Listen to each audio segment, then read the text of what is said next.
189 বছরের অধিক সময় ধরে শিক্ষা জগতে হুগলি মহসিন কলেজে একটি উল্লেখযোগ্য নাম। এই কলেজ হতেই বহু জ্ঞানী গুণী পড়াশোনা করে প্রতিষ্ঠা পেয়েছেন। রবিবার এই কলেজের প্রাক্তনী সমিতি আয়োজন করল পুনর্মিলন উৎসব। তবে এবারে প্রাক্তনীদের কলেজের অভাব অভিযোগের আক্ষেপ উগরে দিতে দেখা গেল।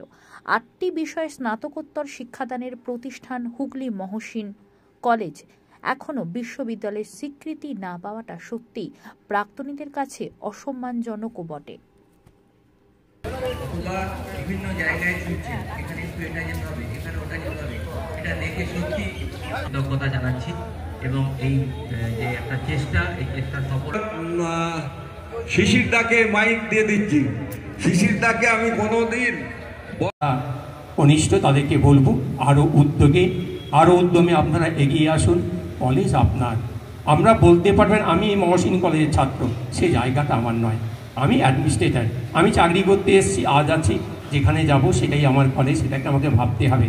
আপনাদের অনুভূতিটা সম্পূর্ণ আলাদা। কেমন লাগছে আপনার এই পুনর্মিলন উৎসব? ও আচ্ছা, ভিডিও হচ্ছে।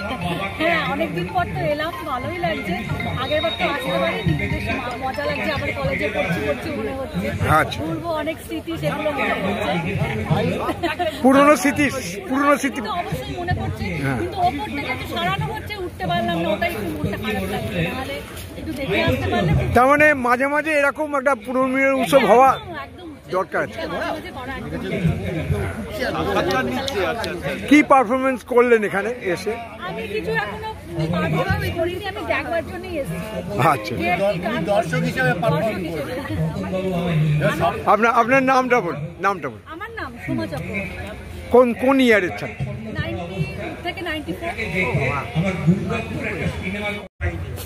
এই প্রথম 82 বছর বয়সে আমার সবচেয়ে প্রিয় কলেজ থেকে আমি একটা সম্বর্ধনা পাচ্ছি এবং এই ছবিটা আমি যারা ছবি তুলছেন তাদের অনুরোধ করছি ছবিটা ভালো করে তুলবেন, কারণ আমার সন্তান সন্ততি যারা আত্মীয় স্বজন বাইরে আছেন তারা সবাই জানেন আজকে আমাকে এখানে সম্বর্ধিত করা হবে।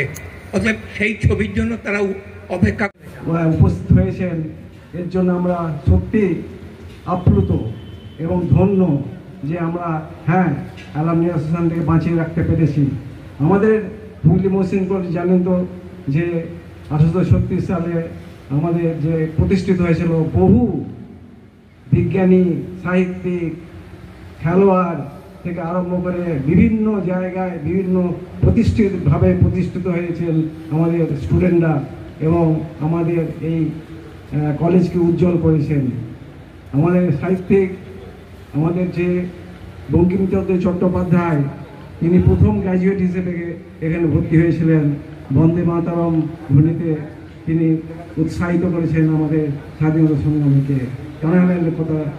কানাইলাল দত্তের কথা ভুলবো না, যিনি এখানে সেই ন্যাক অনুমোদিত যে অ্যালামনি অ্যাসোসিয়েশন, তাদের প্রধান কর্তব্য হচ্ছে কলেজের যে পঠন পাঠন এবং ইনফ্রাস্ট্রাকচার, যে ফেসিলিটির ভিতরে যে কাজকর্ম কীভাবে হচ্ছে না হচ্ছে এবং বিভিন্ন ধরনের অনুষ্ঠান করা, বিশেষত শিক্ষামূলক, গবেষণামূলক বিভিন্ন ধরনের সেমিনার তার আয়োজন করা, তার মাধ্যমে আমাদের ইংরাজিতে বলে নাকি টিচিং লার্নিং প্রসেস, সেইটাকে যাতে উন্নতি করা যায় তার আমরা চেষ্টা করে যাই।